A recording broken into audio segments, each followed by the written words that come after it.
Sweet.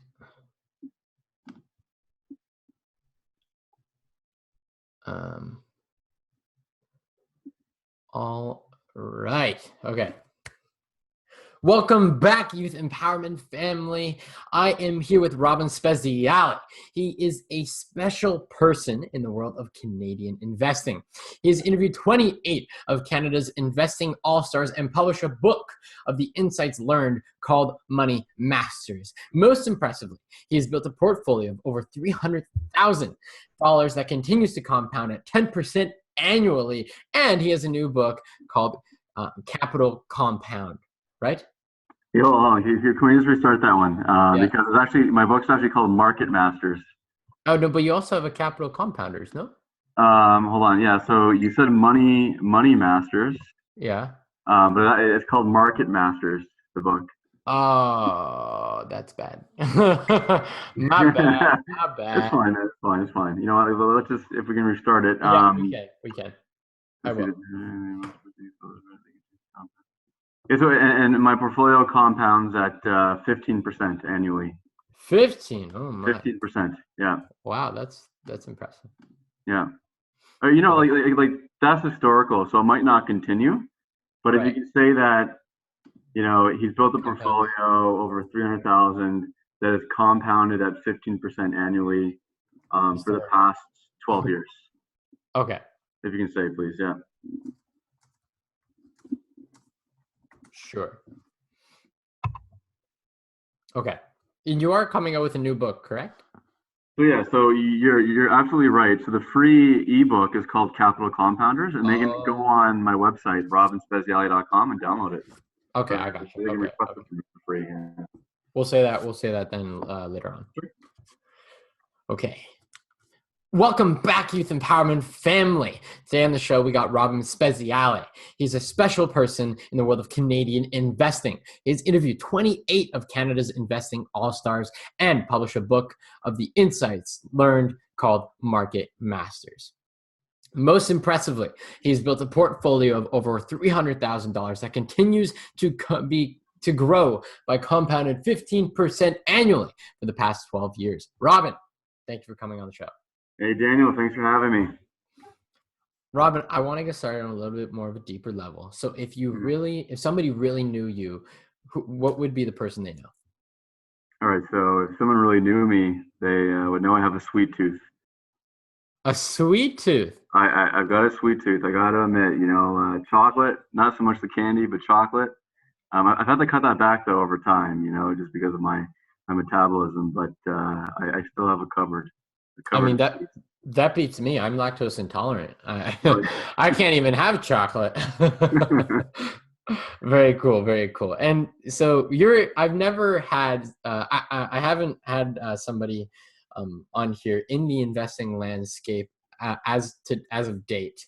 And so I wanted to know what is the biggest misconception about the investing industry?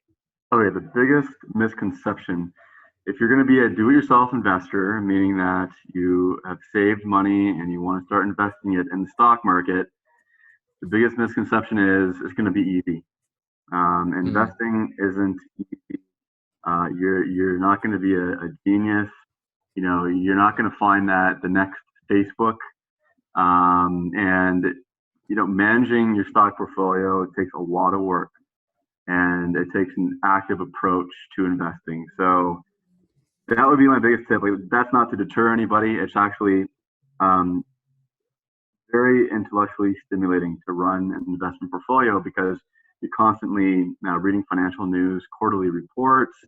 You're talking with your peers, and you're researching, filtering down to this, you know, this unique, small, concentrated set of stocks portfolio, and you know, running it on a monitoring. It's challenging, but it can be rewarding if you learn and you're good at it. And what I am also very curious about is how long did it take you to get to where you are in your portfolio? I would say, you know what, like the portfolio I have today, it was a 10-year journey, right? I started investing in the stock market at the age of 18. So, you had just started out at Guelph Humber, you told me about earlier, and I had, in 2005, started at University of Waterloo, opened an account, a brokerage account with Investors Edge, the IBC. I started with 5 stocks, and those 5 stocks were large cap companies, companies that everybody knows about, and where, most of the information is already priced into shares, and these large cap companies are growing at maybe, 5 to 10% on a compound annual basis, right? Like, they're not going to the moon. And so it was over time where, the more I learned and the more confidence I gained, I was able to enter the smaller segments of the stock market. So what you would call mid cap, small cap, and micro cap segments of the stock market. And these are smaller companies, basic math. If you start with a smaller base, you can compound at a higher rate. So take, Amazon, which is a large cap, it's close to $500 billion company. It's not going to compound at 50% anymore. Whereas, a smaller company, let's say like, Spin Master Toys, it has the opportunity to compound at a higher rate for the next, 5 to 10 years. And that translates to higher returns for investors. And so it took a lot of education, and it took a lot of confidence to be able to invest in these smaller companies in the market that are just not as known about. People see them as more risky, and yeah, so it's definitely helped out. My returns have increased, and I had that inflection point for 10 years. I was 28. Nice. Yeah. But I Spin Master to me doesn't, Spin Master has been around for quite a long time. It doesn't seem like a small cap kind of company. Yeah, I still consider Spin Master Toys to be small cap. While it's been around, you're right. It's been around for years. The company's produced, mega hits like Beyblades, Air Hogs, most recently Hatchimals. It only started to begin publicly trading in the stock market just over a year and a half ago. And so it just recently IPO'd, and that means that people like me and you now have access to actually invest and become shareholders of Spin Master, where before, a year and a half ago, we didn't have that access. It's still a private company. And then if I look up Spin Master Toys now, if I do that now on my computer, it doesn't have a very high market cap, right? So let's see. So Spin Master, its ticker symbol is TOY, TOY, and just bear with me here while it loads. Yeah, so its market cap is only $4.87 billion. It's a $5 billion market cap. I would say once it breaches $5 billion, you start to consider it being a mid cap, but it's not there yet. People have, different definitions for micro cap, small cap, mid cap, large cap, mega cap threshold. But there's still some opportunity. It's going to compound at a higher rate than larger cap companies, and that's the point. I gotcha. Yeah. But not everybody might know about, small cap, mid cap, large cap, and all the types of different investing. So if somebody wants to, I'm 18, turning 19 now, and my birthday is November 21st, right? Yeah. So if somebody like me or somebody that is going into university wants to get started in investing and maybe doesn't have access to tons of money, how do they get started? Okay, so this is how I go about it. So, when I was 18, when I was your age, I started out with $10,000, and that was from paper route, working in a mechanic shop, grocery store, Best Buy, all throughout high school. I know that my scenario won't be the same for others, but it just takes little. It doesn't take much. Even if you start out with $5,000. What if you only have 1,000? Okay, so you just essentially have to wait. Okay, you have to wait. And what I see some people doing is that they'll start out with a stock simulator. So they'll go on Investopedia.com, and Investopedia offers a stock simulator.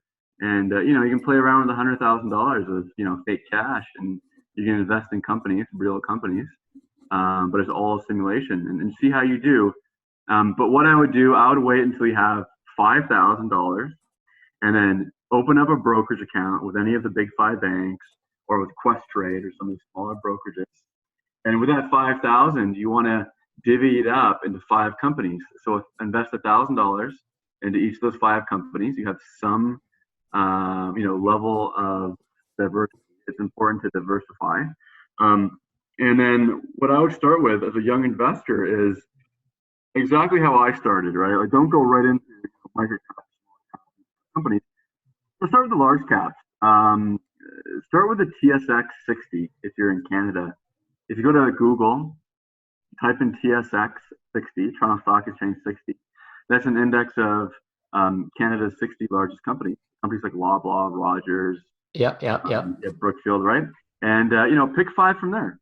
Do your research, look at their financial statements, go to Google Finance, look at the last 5 years of revenue, net income, and just pick companies that perhaps you shop at. Like Dollarama could be one of them, right? Like I'm there at least every month. That's how I would start, but look to building the $5,000 base and spreading it among 5 stocks. One thing that I found interesting in another interview you gave, I think it was on the invest in yourself, or it was a podcast. It was another podcast that you were on. You said that there are certain types of companies that you don't think people should invest in. So what are some of the mistakes young investors make, and how can we avoid them? Yeah, so the stocks, the industries I completely avoid is this big bucket, especially in Canada, what I would call cyclical. Any cyclical industry, and as you know, in Canada we have lots of resource, mining, oil and gas companies, even manufacturing is a cyclical industry, and right there you can wipe out more than 50%. Oh yeah, of stocks, right? Because the problem with cyclical companies, let's take an oil and gas company for example. So crude oil prices were hovering around $100, per barrel, 2013. 2014, and then crashed. Okay, it went from $100 per barrel, $25 per barrel. Guess what? Those oil and gas companies, it just doesn't make sense for them to pump oil anymore out of the ground because they're not able to sell at the high price they used to, and they're losing money. And these cyclical companies, industries, they go through these cycles. And as an investor, you don't want to be up and down 5%. Down 10% and then be up 20%. I will only focus on those industries.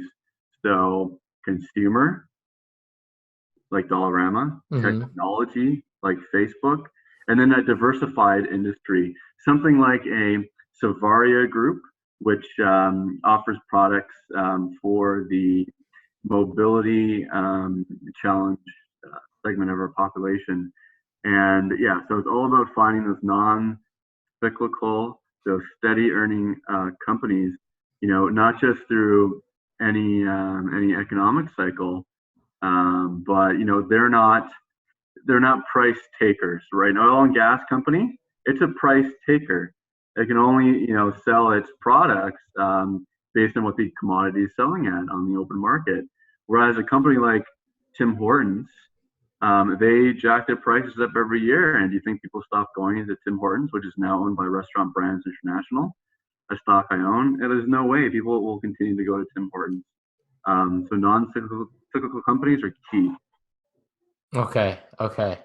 But let's say I've somewhat been following the investing industry, and I've listened to people like Tony Robbins and I've heard Gary Vee talk about it, and a lot of people say that we're almost kind of destined for this crash of some sort because we've been on I think it's about a 9-year bull market or something like that.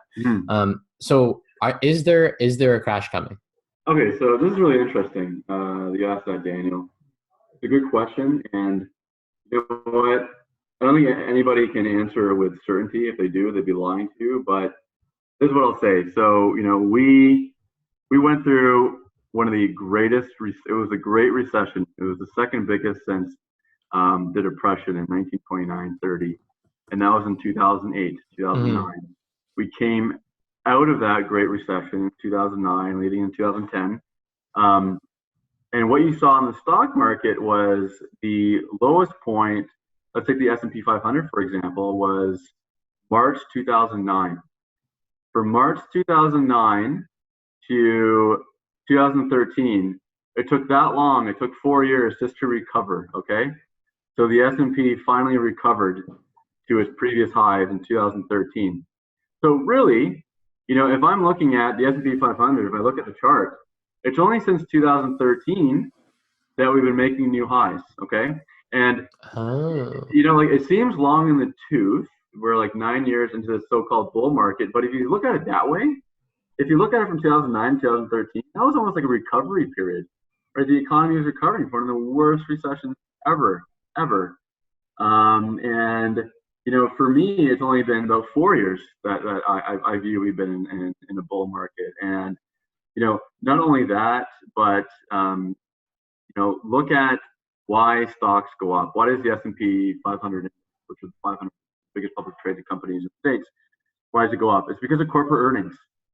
And what we've seen, Daniel, this year is that most companies are actually exceeding their corporate earnings expectations. So, the very fact that corporate earnings drive stock prices higher, not only that, but it indicates that the economy is quite healthy. Now, here's the point, okay? I could be dead wrong. In a month, we could crash. The economy could crash, stock market follows. Could be in a year. So this is what's referred to as tail risk. It's, if you plot a distribution on a chart, it's the tails. It's the long tails. The 1 to 5% probability events that we don't really think about. We're not too aware about. That if they do happen, they're catastrophic, and they hit every asset class, right? Like across the board. And that's what I have no idea what's coming, but corporate earnings are pretty robust for now. Very, very interesting. Yeah. I want to take a step in a different direction. I want to kind of get to know you a little bit more. Sure. So you said when you were a kid, you started saving up money so that you could have about 10 grand to invest when you were my age. I presume that this investing I don't know if you took natural to it. Describe kind of where this passion came from. Okay, so here's how the passion started. So it was grade 10, and in grade 10 I learned about something called compound interest, right? And how to compound money. When I learned that money can literally work for you, right? Like you can turn $100 to $110, and then keep on compounding that 10%. Your money can really work for you. You can invest it in stocks. If you're a smart investor, you can build wealth through the stock market, and that was pretty profound for me. And it was in grade 10 also that we had a follow-on stock taking competition. And Google was around then, and Google Finance too. So first I looked through the business section, and I picked a stock. It was Speziale Group, and I did some more research. Google Finance. I looked at the financial statements. Speziale Group was growing nicely. They used to own the sports stores, retail stores in Canada when retail was still quite vibrant and successful. People were still going to malls and not just going straight to Amazon to buy goods. Right. And Speziale was flat. The stock was flat. Within that 4 months, and eventually was bought up by Canadian Tire at a really nice premium. And so I was like, well, maybe I'm honest. Maybe I can continue to do this. So stock picking just became such an interesting, it's almost like a game for me, but it's become more serious as my portfolio has grown in value. I'm at the point now where, with these microcap companies, like if it's a $25 million company, I can acquire like possibly a 10 to 15 to 20% stake. And this is what, Warren Buffett did in his early career. So there's lots of opportunities, but that's what sparked my interest. Learning how, money can work for you without doing much at all. Just do the research up front, buy the good companies, trim the losers, but keep on adding money to the good companies, and you'll do pretty good. I learned this in economics class in the sense that that it was something interesting. It was like investing is actually not what you think of investing activities are, like, buying hardware, and that spending activities are buying, are what we think of is investing into the stock market, right? So I think that, and that really goes along to something that I can't remember if it was Clinton or Bush that said it, but in order to fix the economy, you have to spend, Yeah. right? So in that, in knowing that, what I wanted to ask you is, um, investing is very long term, right? Like, as much as I like to think I'm a long term thinking person, I do things for very short term, and you don't really see unless you get a 10x or a 20x return, these very large sums of money coming towards you, right? So how do we learn to be patient, especially in around investing? You're absolutely right. Like, take Amazon for example. While Amazon today is a $500 billion mega cap company, if you were to have bought Amazon stock prior to the tech bust, which is the year 2000, if you'd bought it, 99, 2000 upon its IPO, um, and held on until now, like, yeah, damn, like You'd you'd be, be a genius. you'd You'd be be, incredibly yeah. wealthy. Wow. But yeah, but guess what? You would have had to endure so many points in Amazon stock price where it was down 50%.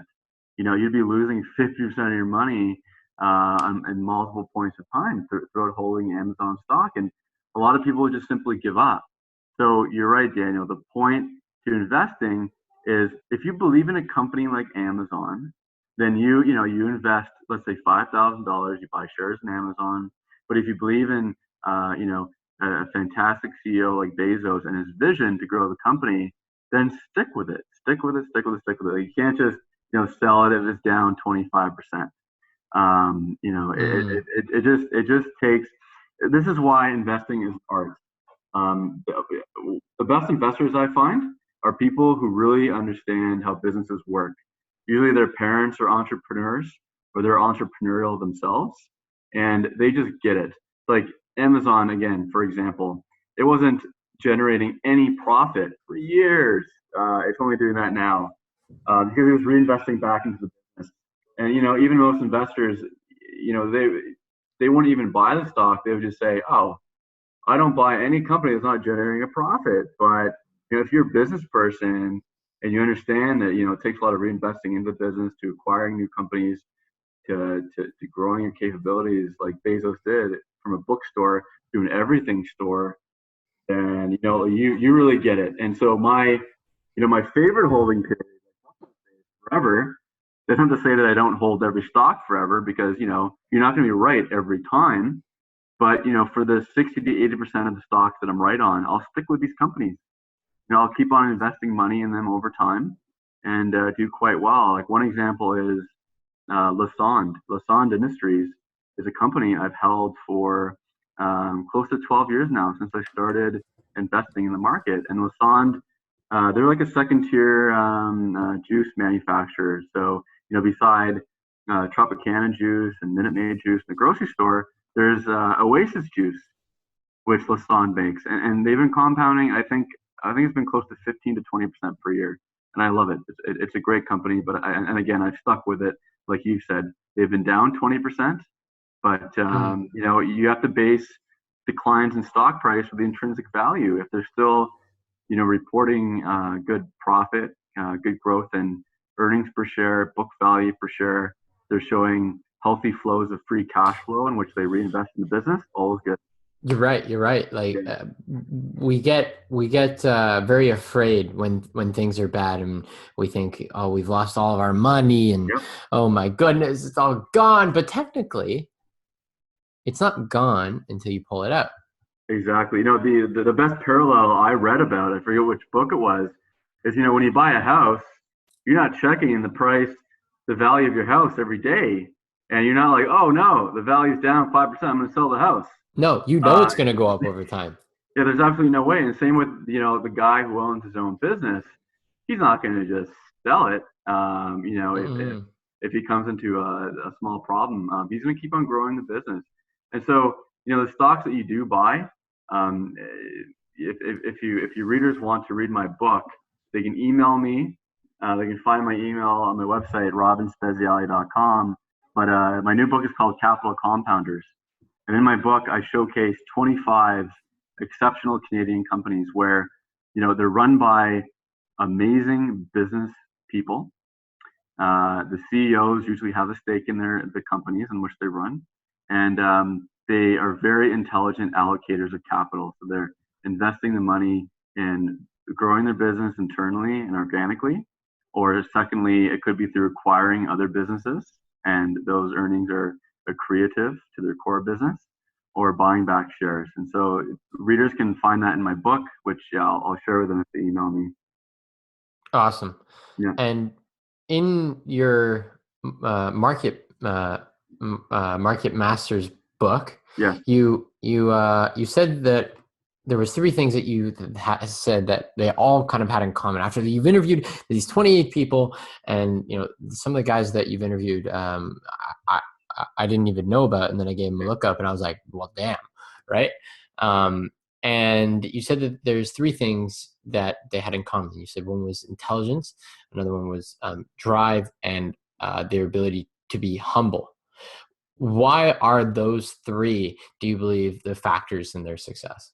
Okay, yeah. So, it doesn't take a superior intelligence, a superior IQ to be successful in investing. But yeah, you have to cross a certain threshold, and it takes a business mind. You have to be it's more important to be a business analyst than it is to be an investment analyst. If you want to be a successful do-yourself investor. So understand businesses, understand how they work, and understand, which business models, which industries are successful over time. And, going back to competitively advantaged, non-cyclical companies where, products are bought every day, every week, every month. Secondly, drive. So investors need to be able to beat the market, or in other words, beat the index. For example, if you're not generating returns in your own stock selection process, your own portfolio, if your returns aren't higher than the S&P 500's returns, then you know what? You can just go out and buy an ETF or a mutual fund that tracks the S&P 500, right? So the drive comes in where you take a little bit more risk by investing in small cap, micro cap, mid cap companies that will generate the TSX 60 and S&P 500. And then thirdly, being humble. Okay, so this is really huge because what you'll find is that you could come across a superstar mutual fund manager, hedge fund manager, whatever it may be, investor that starts to think a little bit too highly of himself if he's had success in the past. And there's a saying, and the saying goes, "You're only as good as your last trade." Right. So, yeah, you're only. I love this saying. I apply it to my own long-term investing, but you're only as good as your last trade, which means that, you know what? If you rest, if you think that you're a genius, the market is just going to clobber you, and you just always have to be on top of this investment game. So, but what I would have assumed, I think that's a really good saying, by the way. I've always known it as you're only as good as your last at bat. That's something that I say, but I see how you could easily change it and apply it to investing, and it totally works. Yeah. But what made you pick those three? Like, in all the interviews, I'm sure there was many correlations. Like, I'm sure that optimism was there. I'm sure that realism was there. I'm sure that, patience was there.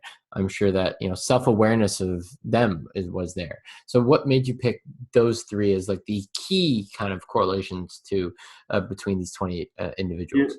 The reason for those three, intelligence, drive, and being humble, is I just thought they're the largest buckets. I get categorize these people in every which way. And if your listeners want to learn more, they can, pick up my my book, Market Masters, is their favorite bookstore. They can go on Amazon, type in Market Masters, and in the back of my book, there's 50 pages devoted to all of the overlaps in their investments, their investing strategy. And there's just so many to name right now. But in terms of investing strategy, like there's so many different styles, right? So my book is segmented. All the 28 investors, they're segmented in one of these 5 buckets.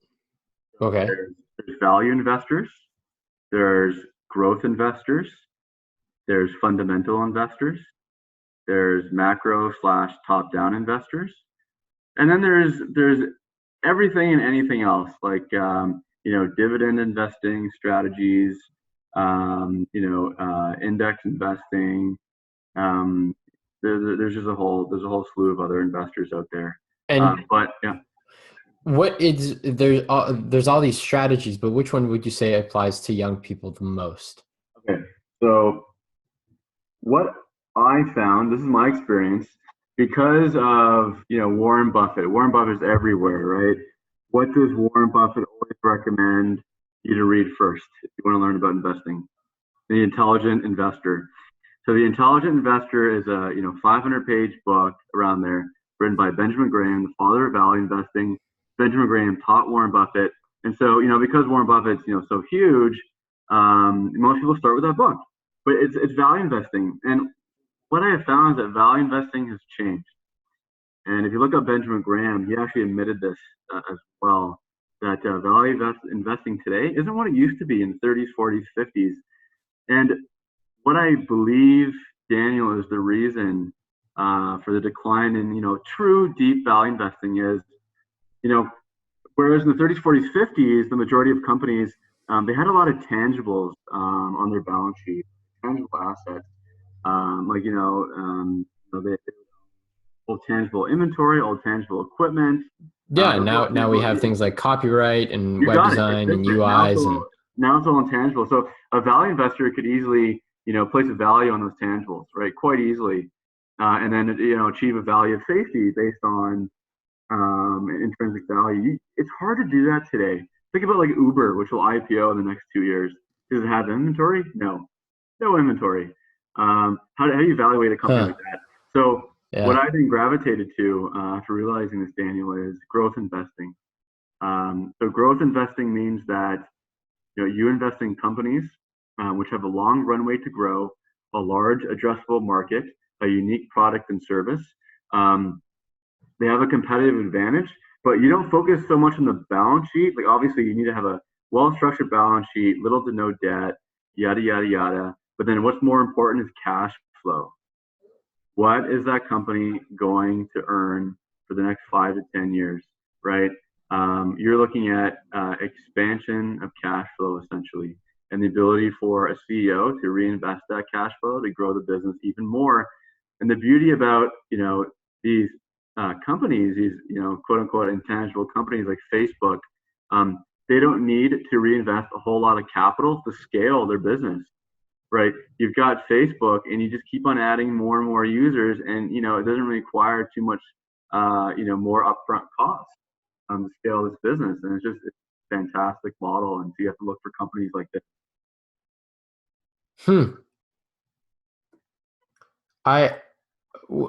I'm curious. So you said that Uber is going to IPO in the next year or two. Why do you think that is? So the new CEO, he took over from Kalanick. He's been on record. If you look on Bloomberg, the new CEO has said that it's very likely Uber will IPO in the next 2 years. So that's where I get my reference from the new CEO. And do you just, because I know in the next couple of years, a lot of the people that are listening to this podcast might have a little bit more finance will be able to invest in stocks like Uber. Do you recommend investing when a company goes IPO? That's a really great question, Daniel. So here's what happened to Facebook. Facebook, it IPO'd, it dropped nearly like 50%. Its value on the market almost halved. And, so what I would do, there's always what I call an IPO waiting period. Wait it out. While it can be a successful company, it's different when it becomes publicly traded and the institutions start coming in, the retail investors. Wait for 6 months. 6 months is a good, waiting period for an IPO. After 6 months, let's say if Uber has been trading for 6 months, take a look again, and then see if you want to invest.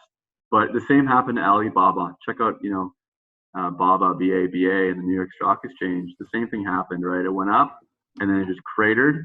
But now it's been on, a pretty nice run up in the market. Wow. That's you've been sharing some amazing insights. And so before we get into the final few questions here, I want to know, first off, I highly recommend people going out and buying this book, Market Masters, because it sounds like it shares tons of insight into Canadian investing. And I live in Canada, and I've never really found something that kind of explains and shares about Canadian investing. You hear the Tony Robbins of the world, and they're all about, but that's all in America, Yep. right? That's not, Canadian. So I want to first thank you for talking about something that I've been wanting to get into for a very long time, and I'm sure many other Canadian youth want to get into for a long time. So where can people connect with you? So, your listeners can connect with me really easily. I respond to emails every day. Go to robinspeziale.com. If that doesn't work, go to Google, type in my name. You'll go to my website and click on contact, and you'll find my email address there. Or you can go on Twitter. You can find me on Twitter. You can send me a direct message. You can find me on Facebook. I try to be on all the social media sites. I try to keep up to date. I'm on pretty much everything except for WeChat. That's a whole other application. I don't even know what WeChat is. So WeChat is what Facebook Messenger and WhatsApp is to the Chinese. And so a company that I invest in, Tencent, is the company that owns this product, WeChat, and it's just got so many people on that platform. And yeah, I've heard great things, but I'm happy so far with WhatsApp and Facebook Messenger. Sweet. All right, final few questions. Are you ready? Yes. Okay. I warn you, they're a bit of a doozy, but here you go. So it's the end of your life. It sucks, I know, but it happens to all of us. And you've accomplished everything you've wanted to accomplish. Your portfolio is as big as you've wanted it to be. You've invested in the greatest startups and greatest companies in the world, and you've achieved what you wanted to achieve. But all of that is erased for some odd reason. And you have all of your family around you, and you're lying down, and all your family's there, and they say, Robin, we have nothing to remember you by. And so they give you a pen and a piece of paper, and they say, what are your 3 truths, 3 lessons you've learned throughout your life? Okay, so it's pretty daunting, but number 1, it's being helpful to others. When you help others achieve whatever they want to achieve, when you stop what you're doing and help somebody else, it's just such a great thing. And it's a lot of times a lot of people just won't do this, right? Help others. It could be as easy as pointing them in the right direction, connecting them with somebody, showing them something, helping them learn something. Number 2 would be there's that saying, right? Stop and smell the flowers once in a while. I think that I'm learning this more, and I'm happy I'm learning this now. It's and it probably helps that I'm gaining this financial independence. That there's a lot more important things in life than making money and climbing the corporate ladder, yada yada yada. And then number 3 was that I'd be very proud that I'm a family man. I attend all the family functions. I have a godson. He's 8 years old, and is godfather and everything. And I plan to start my own family soon. But these are all the 3 important things that I would feel happy about. If I lose everything else, incredibly happy. Yeah. So if you said you want to start a family and you have a godson, right? Mm-hmm.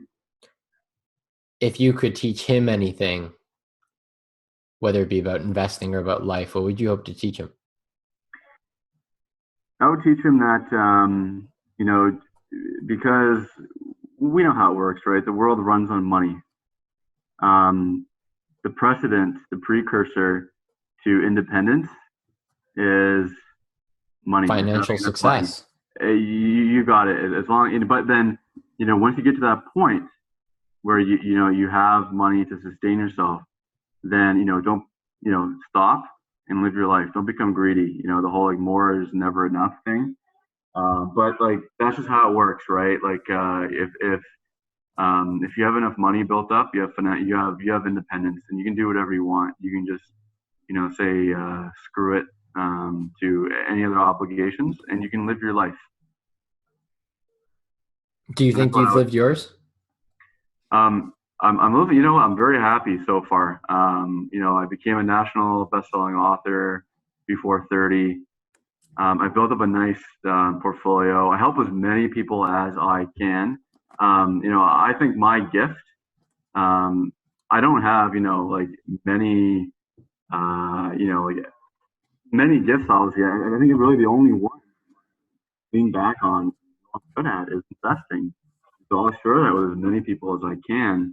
And I think that's everybody's duty in life, right? Like everyone has a gift, and like I've pursued many things in life, and but I always come back to investing. I've built websites. I was running an e-commerce company for a while. I was running a jobs site for a bit. I dabbled in a lot of things, but I always came back to running my portfolio and growing wealth that way. Final question. What's your definition of empowerment? Empowerment. Empowerment would be like you just being happy with yourself. Having a strong sense of self worth and not seeking empowerment from an external source. Do what you think is right, and don't do it because you'll get validation from somebody else or something else. Do it because you validate yourself and you're happy about doing it. Always go about life doing the right thing, and I think that is the best uh, you know path to empowerment. It's the outcome of that, and it's feeling good about yourself.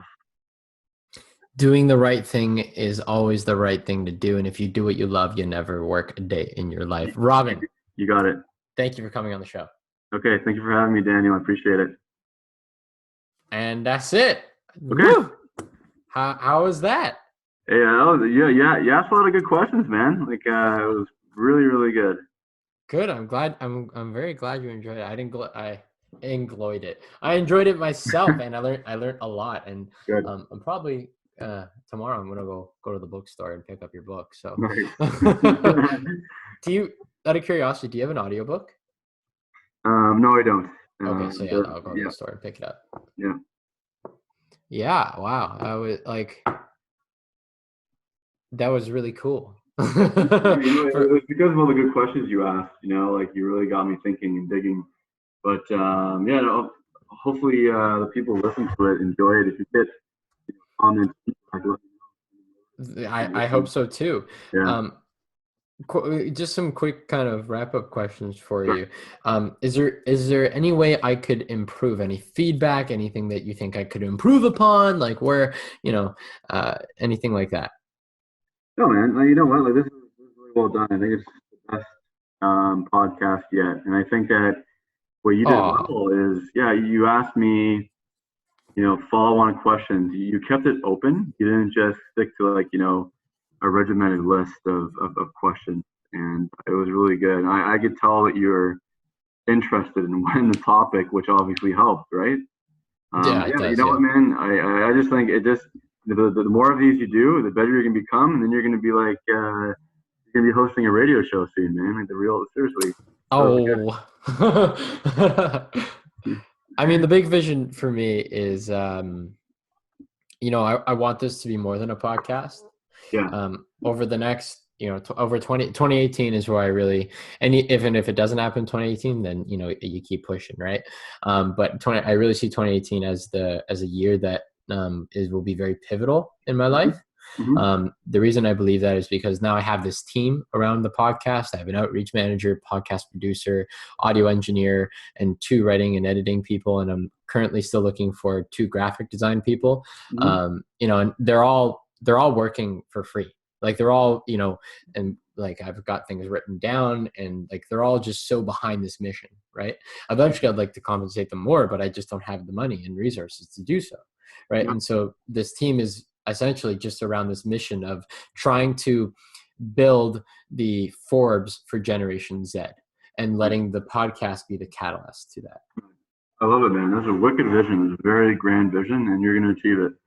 Oh, killing me with compliments here, Robin. and that, it's a big vision, but that's just, I think that's actually a little bit more attainable than the bigger goal that I have, which is to become prime minister. Oh, nice, man. That's huge. It's Do you gonna think be I tough, can achieve that one too? so like, are you starting to build your political network then? Yes, I am. Okay.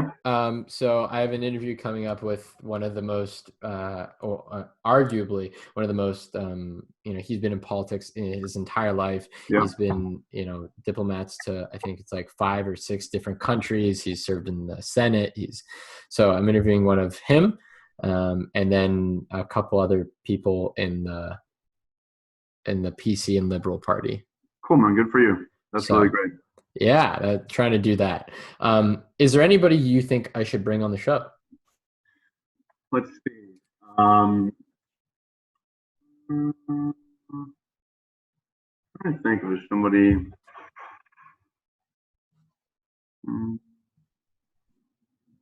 I can't really think of anybody right now, but have you thought about reaching out to Americans?